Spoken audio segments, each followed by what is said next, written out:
So why did Ireland escape the witch hunts that plagued late medieval, early modern Europe?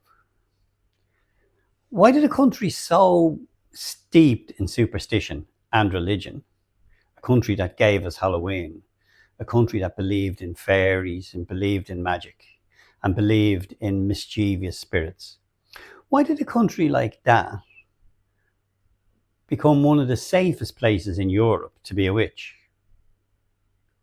With only 4 well-known witch trials which we look at,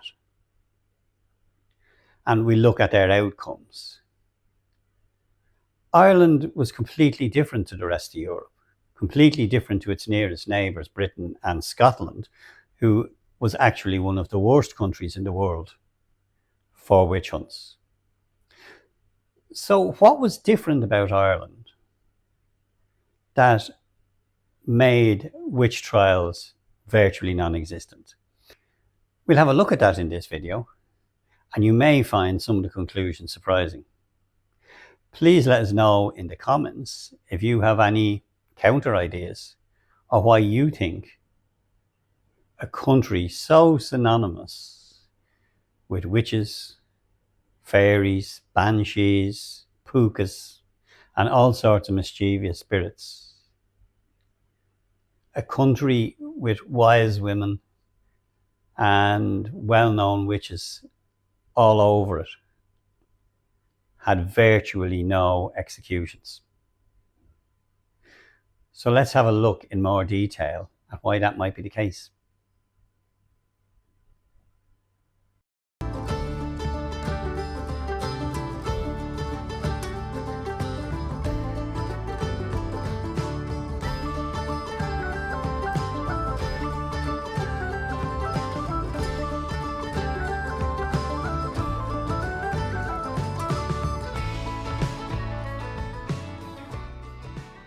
Ireland avoided the ravages of later medieval, early modern European witch hunting that claimed around 50,000 lives, incidentally not the 9 million as is popularly believed. The largest proportion of these, around 80%, were women. In the early modern period, Scotland executed 1,500 people for witchcraft, England hanged 500, while Wales put 5 witches to death. Ireland hosted only 4 witchcraft trials under the dictates of the 1586 Irish Witchcraft Act, involving Marion Fisher, 1655, Florence Newton, 1661, and the 9 Ireland Magee witches, convicted respectively at the Lent and Summer Assizes held at Carrickfergus, County Antrim, in 1711. We must point out at this point the title of this video is something of a misnomer. Were there witches operating in Ireland? If you mean were there people practicing magic using herbs and charms, etc., yes, there certainly were, but there is no evidence that would stand modern scrutiny that proves any of the people we are going to look at practice witchcraft. By and large, as in most other countries, whether they were rich and powerful or poor and powerless, they were women who challenged in one way or another the authority of the patriarchy.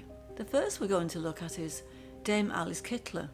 She was a striking only daughter of a Flemish family of merchants who settled in Kilkenny in the 13th century, and she grew up to be a successful, well-connected innkeeper and moneylender, and the first person to be condemned for sorcery in Ireland. Alice had the bad sense to outlive not 1 but 4 husbands: bankers William Outlaw and Adam Le Blund, landlord Richard Duval, and Sir John Le Poer, and to accumulate a vast fortune in the process. It was the 4th husband of Kilkenny's merry widow, however, who unwittingly began a chain of events that would lead to Alice being convicted before an ecclesiastical court. Some years after his marriage to Alice, landowner Sir John de Poer showed signs of illness. His hair and nails fell out and he became weak and sickly. Shortly before he succumbed to death, he changed his will to the benefit of Alice and her son William, an act which resulted in anger and resentment among his other family members. Armed with rumours which may have been false and inspired by local jealousy, they brought charges of witchcraft and sorcery against Alice before the English-born Franciscan Bishop of Ossory. They claimed that Alice had bewitched her husband and forced him to change his will. His lordship convened a court of inquisition, which included 5 knights and several noblemen, which heard evidence that Alice headed a coven of witches and had sex with a demon called Artisan, who is sometimes depicted as Aethiops, the mythical founder of Ethiopia. What followed next was a legal and political battle in which Bishop Lederer tried, but failed to get the temporal authority to arrest and condemn Alice, her son William Outlaw, and several of her friends and servants. The bishop was himself arrested and imprisoned in Kilkenny jail, but on his release he continued his campaign, demanding that Alice appear before him. She wisely refused and promptly left for England, returning a year later to Dublin, where she urged the Archbishop to condemn the Bishop of Ossory for unlawfully excommunicating her. A showdown between the Commissioner and Bishop Lederer took place in Dublin and ended with the bishop returning to Kilkenny, from where he demanded that Alice be arrested. Alice was held in the dungeons of Kilkenny Castle, but by the political power of the Chancellor of All Ireland, her former brother-in-law Roger Outlaw, her escape was organised. Her guards were beaten senseless, and Dame Alice was released from the dungeons beneath Kilkenny Castle and freed from the sentence of death that hung over her. The Kilkenny witchcraft trials did, however, take place. The exotic list of charges brought against Damidia and Alice Kitler in a trial that transfixed Europe included making a brew of the intestines and internal organs of cockerels, worms and hares taken from the buttocks of a dead boy, mixed up inside the decapitated skull of a robber. According to an account of the trial by Lederer, Damidia claimed both women could fly. She confessed, was flogged through 6 parishes and burnt at the stake in Kilkenny on November the 3rd, 1324, the first person to be burnt for heresy, as witchcraft was not yet on the statute books. William Outlaw was also convicted and ordered by Bishop Lederer to attend 3 masses every day and to give alms to the poor. He was also made to repair the roof of St. Canice's Cathedral as a punishment. This light sentence was in sharp contrast to the torture handed out to less wealthy friends of Alice. Kitler's Inn, the tavern she owned, is not only still in Kilkenny, but is still a hostelry serving food and drink and well worth a visit. On the 24th of March 1661, Florence Newton was committed to prison in Youghal, County Cork, having been accused of bewitching a young servant girl named Mary Langdon. At Florence's trial on the 11th of September 1661, Mary gave evidence that the previous Christmas Florence had gone to the house of John Pine, where Mary worked, and asked for a piece of beef out of the powdering tub. Mary's refusal to give away her master's beef angered Florence, who said, "Thou hadst as good give it to me," and mumbled threats under her breath as she left. The following week, Mary claimed that she met Florence again, who violently kissed her hand and said, "I pray thee, let thee and I be friends, for I bear thee no ill will, and I pray thee, do thou bear me none."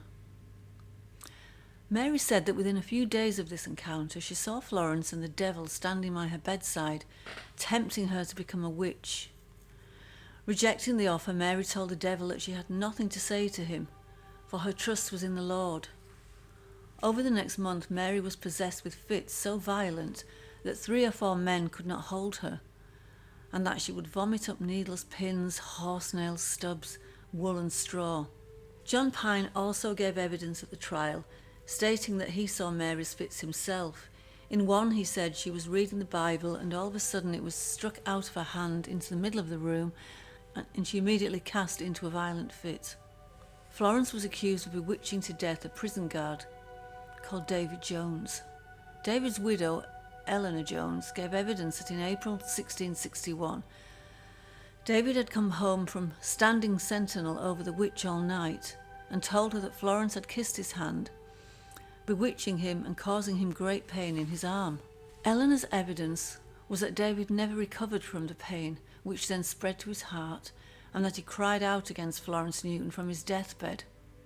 It has long been assumed that Florence was found guilty, but with no record of the verdict or execution under an Elizabethan statute known as the 1586 Irish Witchcraft Act, One might assume that Florence died before she could be executed.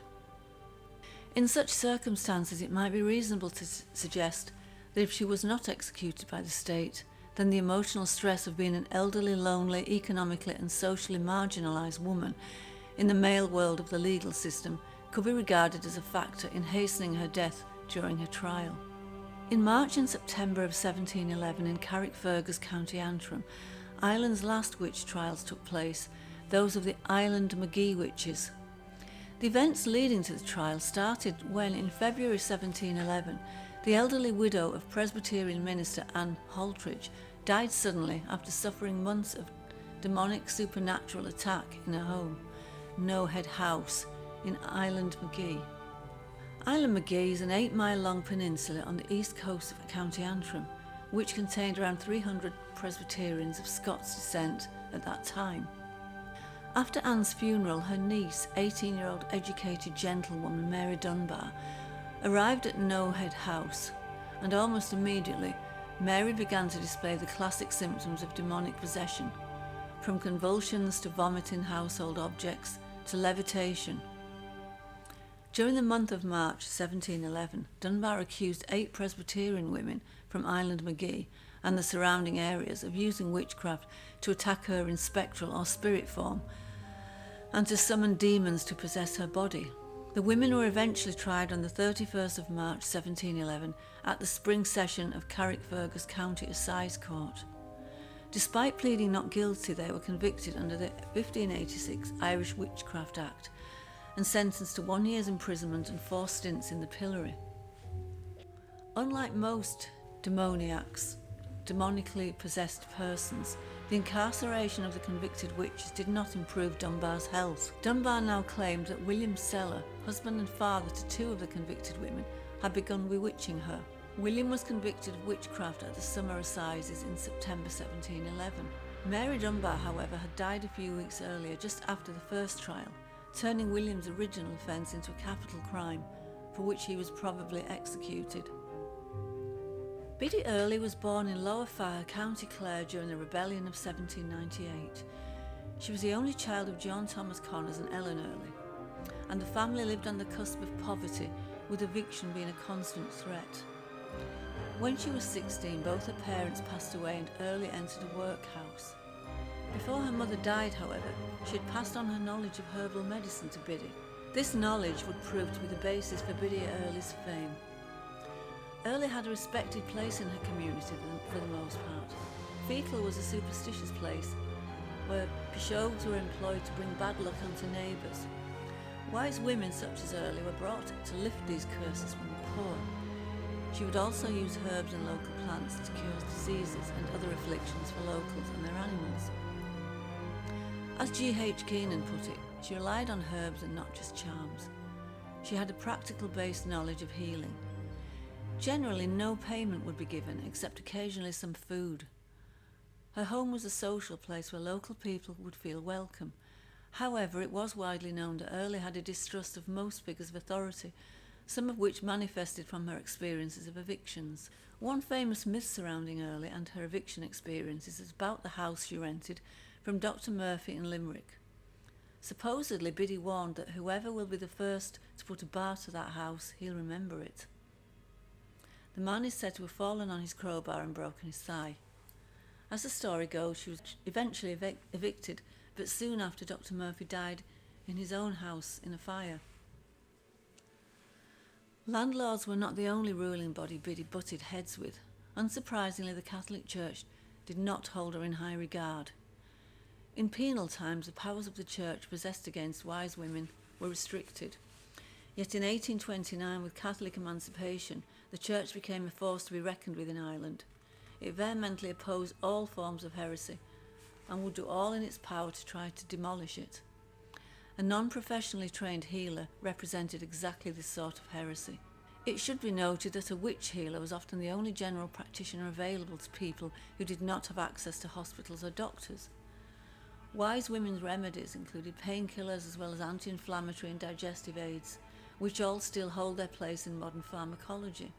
While healing through prayer was sanctioned and in the control of the Church, charms, which were thought at the time to be as effective as prayer, were not. And so Biddy Early joined the thousands who were accused of witchcraft. She was tried in Ennis in 1865.